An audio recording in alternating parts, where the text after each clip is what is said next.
Nah, kalau misalkan seal debu ini sudah tidak mencengkram ke bagian asoknya atau misalkan di sini ada melongo kelihatan Pak ya.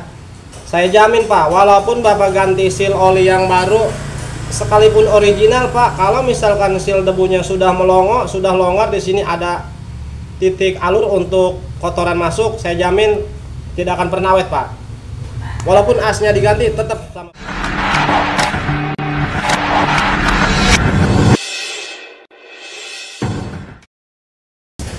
Baiklah teman-teman, untuk kondisi perangkat shock semuanya di sini sudah kita bersihkan. Nah, setelah bersih seperti ini, langkah selanjutnya Pak, kita proses pemasangan seal Pak ya, seal shock. Nah, sealnya sudah kita sediakan, ini seal yang baru, ini sudah dikupas Pak. Nah, untuk menjaga ketika as sudah mengalami luka seperti ini Pak ya. Setelah mengalami luka seperti ini, kita pengakalan dari seal Pak, dari seal terlebih dahulu. Nah teman-teman, kalau misalkan untuk bagian asnya sudah mengalami luka ataupun titik kausan, kita akali dari sealnya terlebih dahulu Pak. Nah dimana seal ini ada sebuah per Pak ya, memiliki sebuah pegas atas dan bawah. Nah yang kita akali pegas yang bawah Pak, yang ini Pak ya. Nah kita lepas. Cara ini bisa juga dilakukan ketika kalian melakukan pergantian seal yang biasa ataupun yang bukan original Pak, agar lebih hasilnya maksimal. Kalian bisa lakukan seperti ini. Kita kurangi ukuran dari pegasnya Pak ya. Nah seperti ini dibuka Pak ya, karena ini memiliki sebuah sambungan.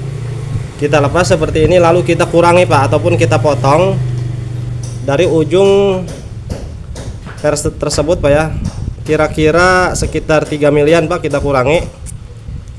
Nah seperti ini. Namun untuk cara pemotongannya Pak, perhatikan terlebih dahulu dari kedua ujung per tersebut, karena di kedua ujung per tersebut ada perbedaan Pak ya, ada yang runcing, ada yang tumpul Pak. Nah yang dipotong yang tumpul Pak ya. Kalau misalkan kalian potong yang runcing Pak, ini tidak akan bisa disambung kembali Pak. Nah kurang lebih seperti ini Pak ya pemotongannya. Nah setelah terpotong kita sambung kembali Pak. Tujuannya Pak, agar seal yang mau kita pasang nantinya agar lebih mencengkram ke bagian asnya Pak ya, lebih mencengkram ke bagian asnya,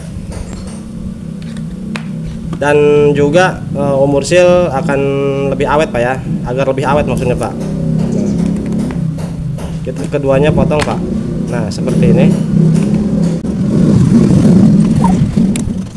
Nah setelah kita kurangi untuk dari ukuran pernya Pak, selanjutnya kita pasang ring terlebih dahulu. Nah seperti yang kita lihat, untuk dari fisik kedua shock ini Pak, asok ini yang satu luka Pak ya. Nah yang satu luka, wah tidak kelihatan Pak ya. Tuh pokoknya ini luka Pak.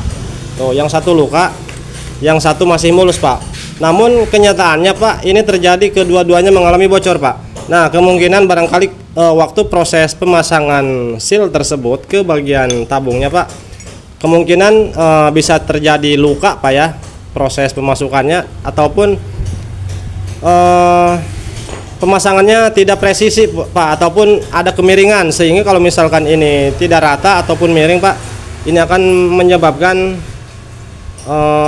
shock jadi bocor Pak. Nah jadi cara pemasangannya Pak ya, agar lebih mudah dan presisi Pak, kita siapkan oli Pak ya, pelumas. Nah kita kasih pelumas secukupnya bagian ininya Pak, nah bagian shocknya Pak ya, untuk memudahkan ketika proses memasukkan seal tersebut Pak.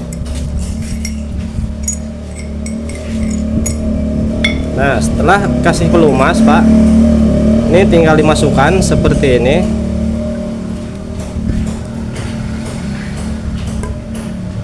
Nah untuk cara memasukkannya ke dalam, kita gunakan lahar Pak, gunakan lahar bekas roda berukuran 6301. Ini untuk diameter pas sama dengan seal untuk motor bebek Pak. Nah seperti ini Pak ya. Lalu ini digetok dari atas Pak.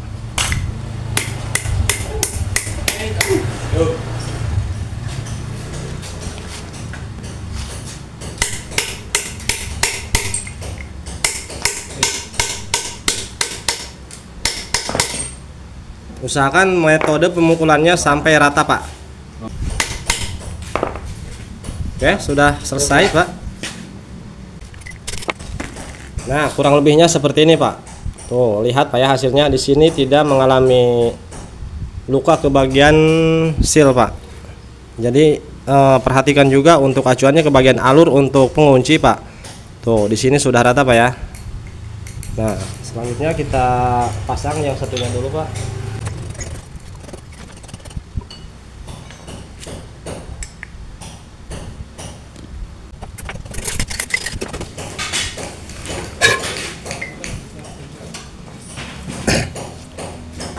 Oke, kedua seal sudah terpasang. Selanjutnya, sebelum kita memasang bagian seal abu, Pak, seal penutup abu, ini perhatikan dulu bagian seal abu ini, Pak, karena banyak yang mengabaikan ya, banyak yang mengabaikan ketika proses pergantian seal oli shock, namun seal abunya, seal debunya diabaikan, Pak, tanpa diperhatikan. Nah, perhatikan di sini, Pak. Perhatikan untuk bagian seal debunya, Pak. Kita coba masukkan ke asnya. Nah, perhatikan di sini, Pak. Kalau misalkan seal debu ini, seal penutup debu ini sudah mengalami longgar, bukan longgar, Pak ya.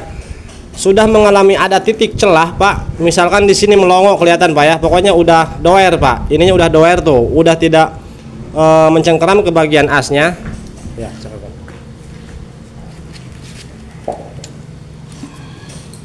nah, kalau misalkan seal debu ini sudah tidak mencengkeram ke bagian asoknya, atau misalkan di sini ada melongo kelihatan, Pak ya, saya jamin, Pak, walaupun Bapak ganti seal oli yang baru sekalipun original, Pak, kalau misalkan seal debunya sudah melongo, sudah longgar, di sini ada titik alur untuk kotoran masuk, saya jamin tidak akan pernah awet, Pak.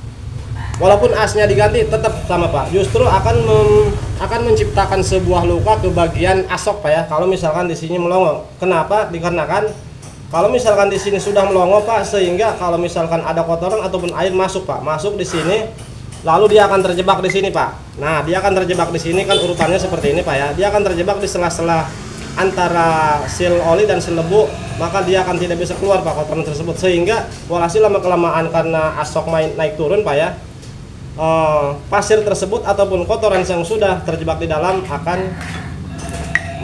menciptakan sebuah luka ke bagian asoknya, Pak ya. Oke, jelas, Pak ya, sampai sini, Pak ya. Jadi kalau misalkan kalian ganti seal shock, perhatikan juga untuk seal debunya, Pak ya. Nah, seal debu ini, Pak. Jadi kalau misalkan sudah melongo, sudah doer, usahakan ganti dengan seal debunya, Pak. Oke, paham sampai di sini, Pak ya. Karena menurut saya, Pak, ini sudah longgar, Pak, tuh. Ini sudah longgar seal debunya tuh. Jadi secara tidak kelihatan, Pak, di sini sudah ada titik alur untuk air masuk ataupun kotoran. Jadi saya tidak akan menggunakan seal ini, Pak, tanpa diganti juga, tanpa digunakan, Pak. Caranya gimana? Kita akan menggunakan seal bekasnya, Pak, seal oli yang bekasnya yang kita ganti tadi. Nanti kita pasang di sini, Pak. Dua-duanya kita pasang. Selain daripada menjaga agar kotoran tidak masuk ke bagian,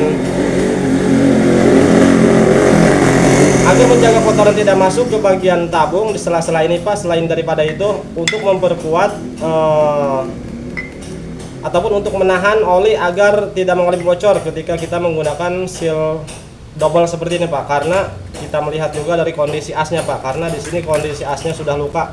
Nah, caranya kita gunakan seal 2 buah, Pak ya, satu tabung 2 buah seal untuk menahan agar oli tidak cepat bocor dengan kondisi as sudah seperti ini, Pak ya.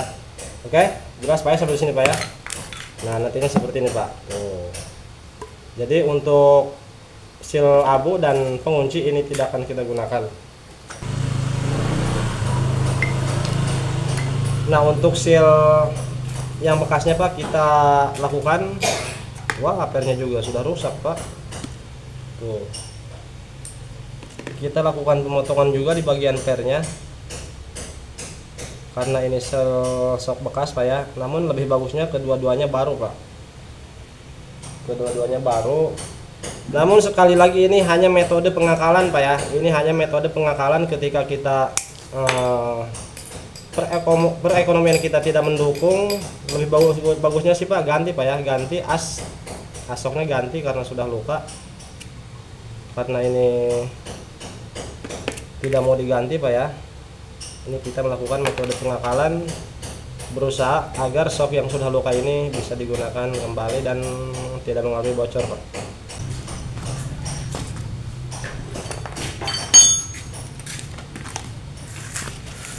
Nah, langkah selanjutnya teman-teman, untuk proses pemasangan seal yang kedua ataupun pengganti daripada seal debu tersebut, yaitu seal bekasnya Pak ya. Nah, perhatikan karena ini langsung dipasang seperti ini Pak. Di sini tidak presisi Pak ataupun kendor Pak ya. Ini kendor. Tuh, ada kemungkinan Pak ini akan bisa lepas Pak ketika digunakan sok ini, ada kemungkinan ini akan terlepas dari tabungnya. Nah, caranya kita gunakan lem Pak ya. Kita gunakan lem seperti ini, lem setil.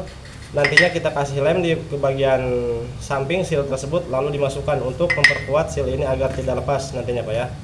Karena ini agak longgar Pak ya. Untuk pemasangan seal oli di atas bekas seal debunya Pak, ini agak sedikit longgar, makanya kita lakukan pengeleman Pak.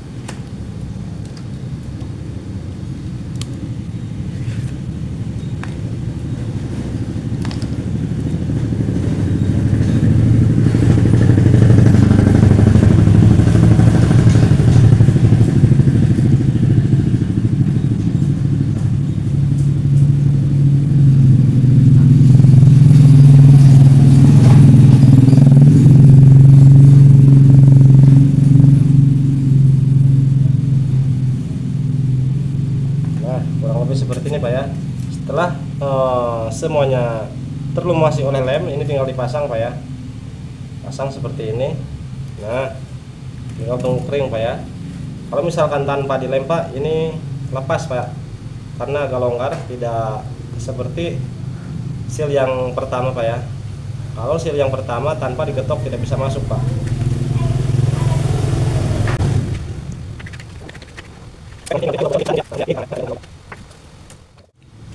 Langkah selanjutnya kita melakukan pengakalan ke bagian asnya Pak.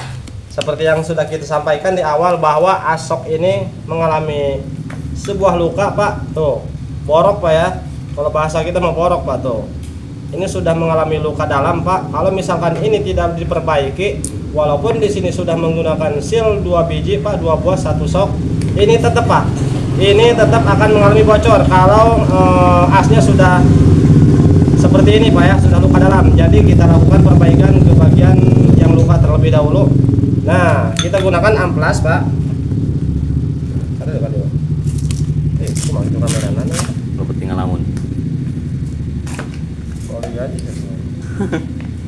Nah, kita gunakan amplas dengan menggunakan mesin gerinda untuk mempercepat pekerjaan juga Pak. Kalau misalkan digosok-gosok dengan manual Pak, kelamaan Pak ya.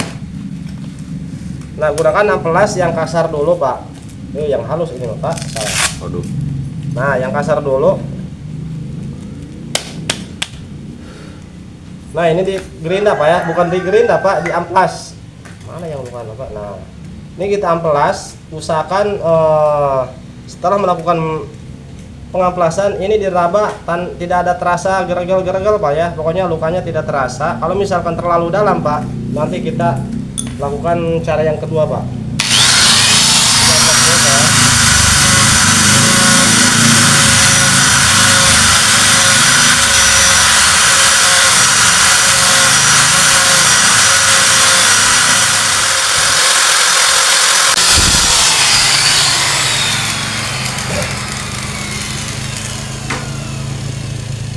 Nah, lihat teman-teman, setelah kita melakukan proses pengamplasan dengan seperti tadi, tuh, untuk luka yang paling dalam Pak, ataupun luka yang sudah terlalu dalam, di sini masih terlihat Pak.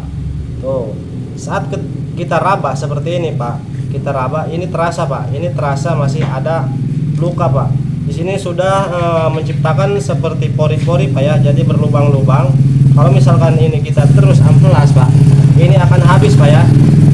Kemungkinan ada masukan dari teman-teman Bang, melakukan cara seperti itu akan mengurangi diameter daripada ukuran sok tersebut Pak. Memang Pak, memang ini mengurangi daripada ukuran standarnya Pak. Namun kalau misalkan kita hitung dengan diukur Pak, ini berapa Pak? Berapa 0, sekian mili Pak ya. Pokoknya susah untuk diukur Pak. Karena tidak mungkin sampai 1 mili kurangnya Pak. Nah, selain daripada itu Pak, karena di sini sifatnya untuk bagian seal shock Pak, ini karet Pak ya. Jadi karet dan dibantu oleh sebuah pegas. Nantinya di sini akan bersifat fleksibel Pak. Ketika dia menemukan ukuran ataupun diameter yang agak lebih kecil dari bawaannya Pak, dia akan mengikuti Pak ya. Jadi fleksibel akan mengikuti karena ada sebuah pegas. Pokoknya bisa dipahami Pak ya, bisa dimengerti ya. Yang penting Pak di sini merata Pak ya, tidak langsung ngagajluk gitu Pak. Pokoknya merata. Jadi si karet ini, si seal tersebut akan mengikuti ukuran daripada yang sudah kita gerinda ataupun yang sudah kita amplas tadi. Kemungkinan emang agak sedikit ada perbedaan dengan ukuran standarnya, namun ini tidak akan bocor Pak. Nah, yang membuat bocor Pak, nah yang seperti ini Pak. Nah, seperti luka yang masih terlihat di sini, walaupun sudah kita amplas Pak, karena di sini terlihat masih ada luka, ini akan menciptakan alur Pak ya, alur untuk oli keluar Pak, alias bocor Pak ya. Nah, caranya ini jangan terus-terusan diamplas Pak. Nanti ini kurus Pak, lebih jauh lagi ukurannya dengan ukuran standarnya. Kalau misalkan sampai 1 mili ukuran diameternya, perbedaannya Pak, itu pasti akan bocor Pak. Nah, caranya untuk menutupi, untuk meratakan luka yang ini Pak, yang masih dalam, kita gunakan, nah lem ini Pak, kita gunakan lem Korea ataupun lem Cina Pak. Nah, lem ini tujuannya untuk menutupi lubang-lubang yang masih tersisa Pak. Tuh, ini kita tutup menggunakan lem. Jelas Bang? Jelas. Kurang besar. Nah, lem ini kita kasih ke bagian lubang-lubang yang tersisa, yang tidak terkena amplas. Tujuannya Pak, agar nantinya lubang ini jadi rata kembali karena diisi lem Pak ya. Setelah melakukan pengeleman seperti ini, kita tunggu sampai kering. Nanti kalau sudah kering Pak Ibu ya, ini tinggal diamplas lagi seperti tadi.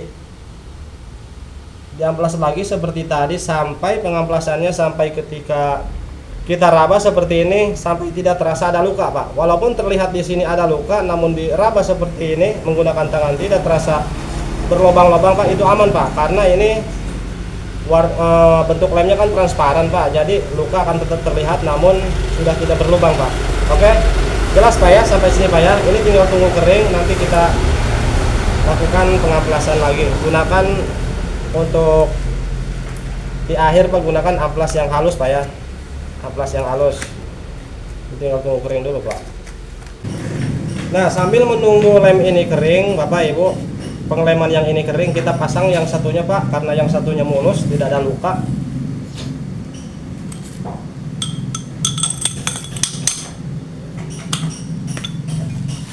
Nah, kita siapkan gres Pak.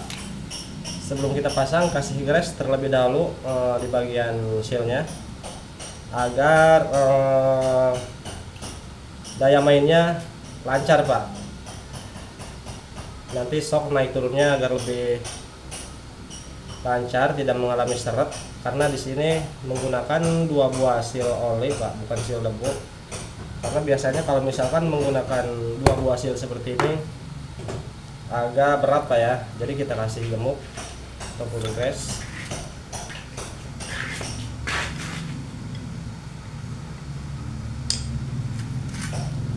Nah, perhatikan untuk pemasangan per di Honda Pak. Nah, yang agak rapat dari fisik per ini di bawah Pak ya, yang agak renggang di atas seperti ini Pak.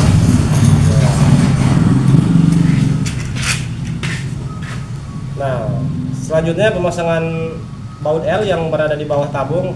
Perhatikan, saya sering menemukan di beberapa kendaraan ketika setelah dibongkar, ring ini Pak jarang yang ada Pak. Maksudnya ring ini banyak yang hilang.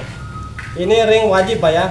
Kalau misalkan ring tembaga ini tidak terpasang ataupun hilang gitu Pak, ini akan bocor Pak, akan terjadi kebocoran di bawah tabung shock Pak ya. Jadi usahakan ring ini hati-hati Pak, jangan sampai tidak terpasang.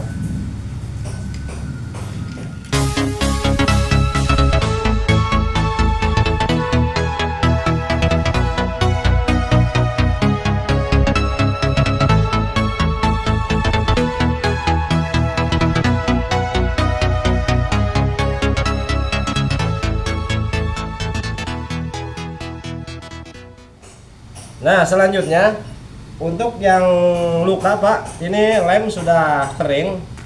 Ini kita amplas lagi seperti tadi Pak ya. Namun proses pengamplasannya kita gunakan yang halus Pak. Kita gunakan yang halus. Ya, kamera tuh. Coba dulu ya kameramennya. Aduh. Ganti Gurinda ya Kak.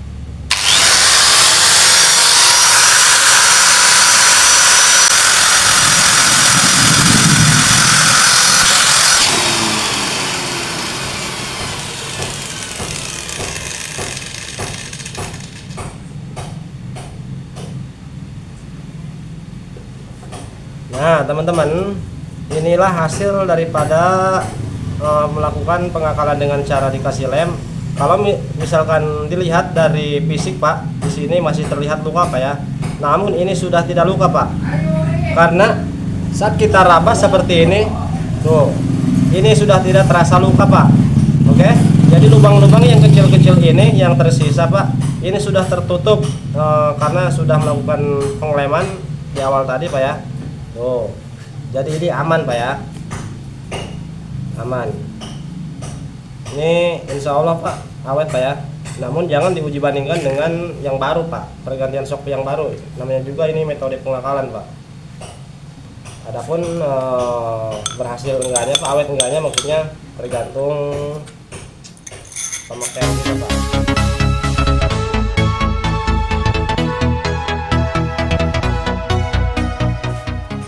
Nah perhatikan teman-teman, ketika setelah melakukan perbaikan di bagian sok Pak ya, waktu pemasangan perhatikan di bagian kedua sok tersebut antara kiri dan kanan Pak.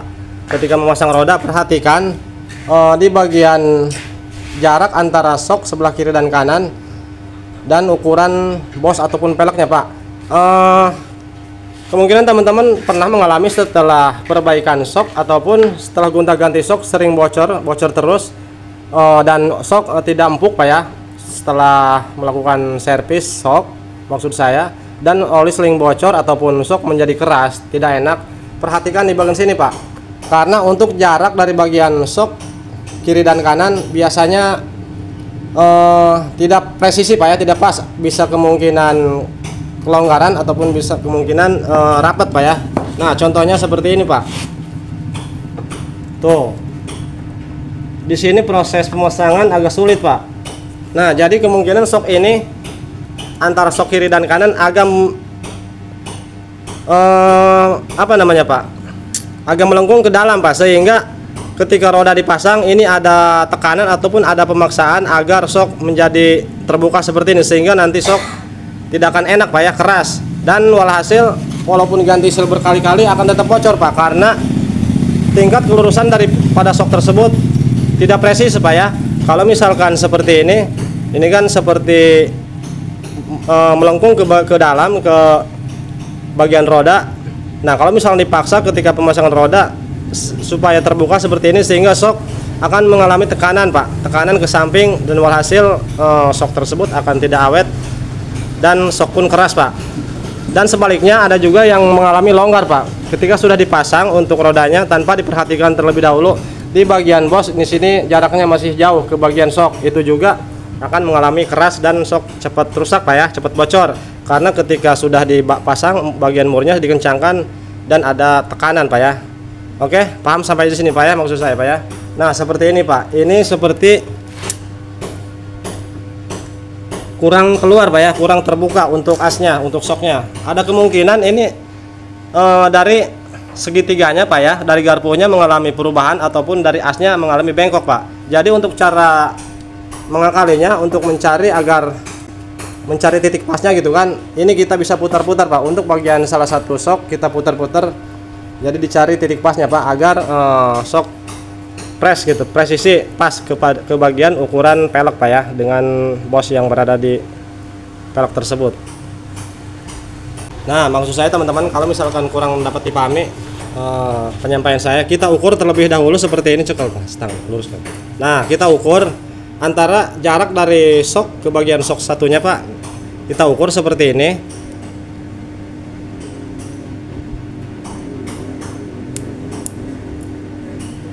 Nah, ini batas pasnya Pak ya. Ini pas. Nah, ukuran ini kita ukur kembali ke peleknya Pak. Mana bosnya pasang? Nah.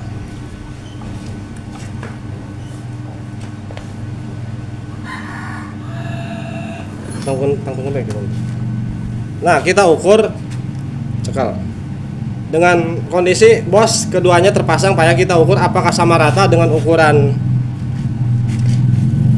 pelek. Oh Pak, di sini jauh Pak ya.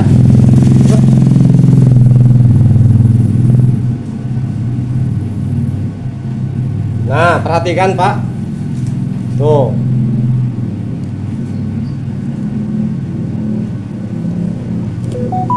Tuh, jadi ukuran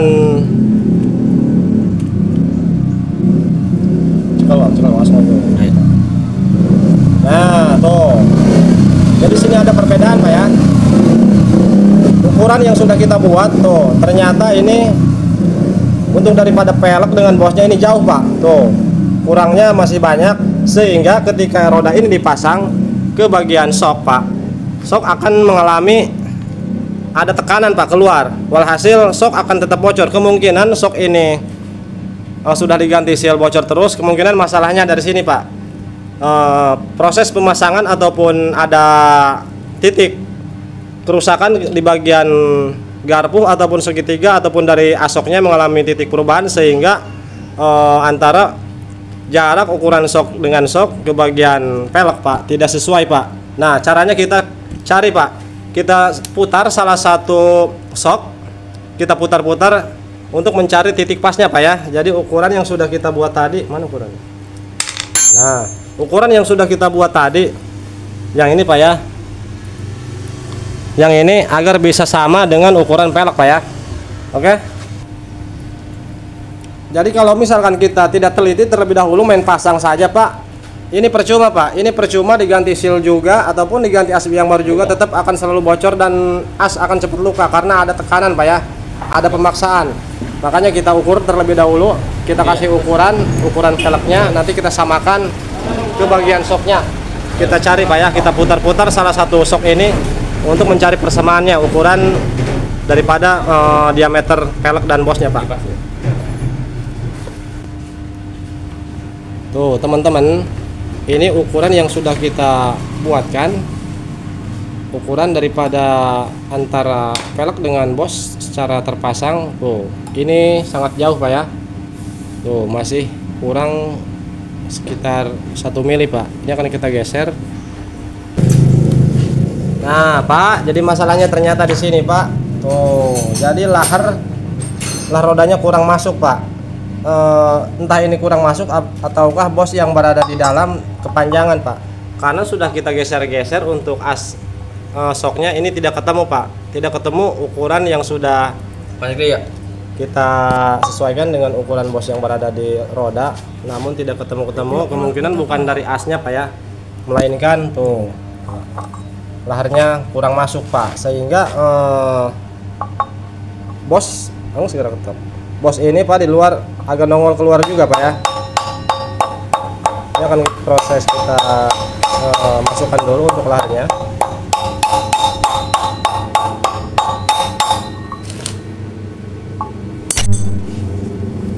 Bisa bosan. Nah, ini Pak masih bisa. Dengan digeser-geser tadi panggil-panggil Pak. Bosnya ini. Tahan kusuk Pak.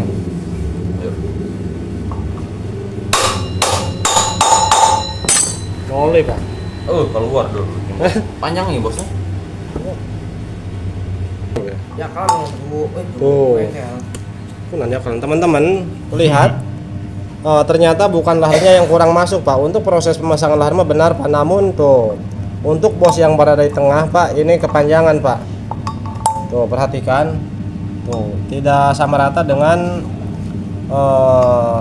rumah untuk laharnya Pak. Ini agak nongol sehingga lahar tidak bisa masuk keseluruhan Pak ya. Walhasil ke bagian sok ini tidak pas Pak. Keluarkan Pak. Tuh di dalamnya ada ring Pak, jadi dikasih penambahan ganjal menggunakan ring untuk kemungkinan untuk memperpanjang ukuran bos ini Pak ya. Nah sehingga ketika mau kita pasang wah hasil tidak bisa pas Pak ya.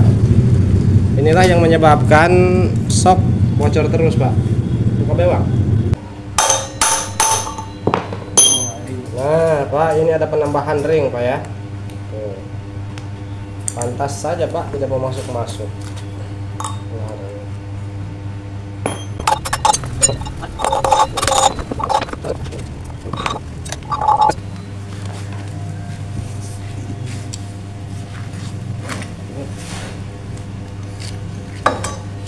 Nah bos, izinnya.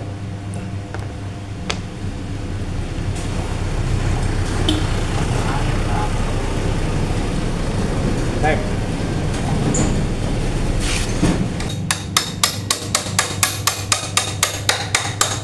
Tuh Pak, kalau pas enteng Pak.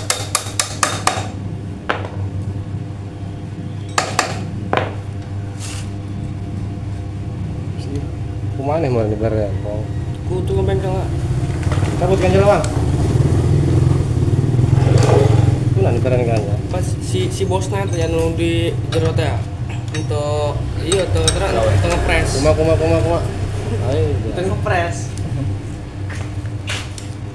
Press naon lagi? Enak kurang ya. Pak Iwang, bagaimana Pak Iwang? Itu mau bocor banget ya. Tanggapannya Pak Iwang bagaimana Pak Iwang? Well enggak? Pas bang, eta. Pong, jalan kamera apa? Coba, geus rawa, geus.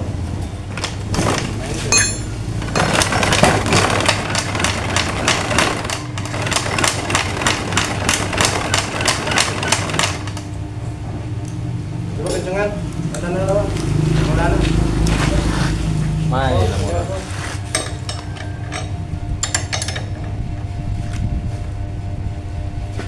Ayo, gerak. Gerak ini ya.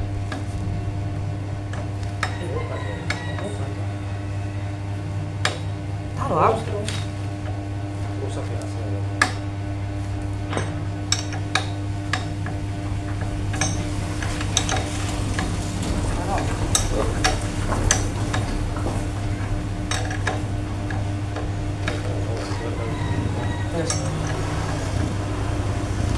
Terus.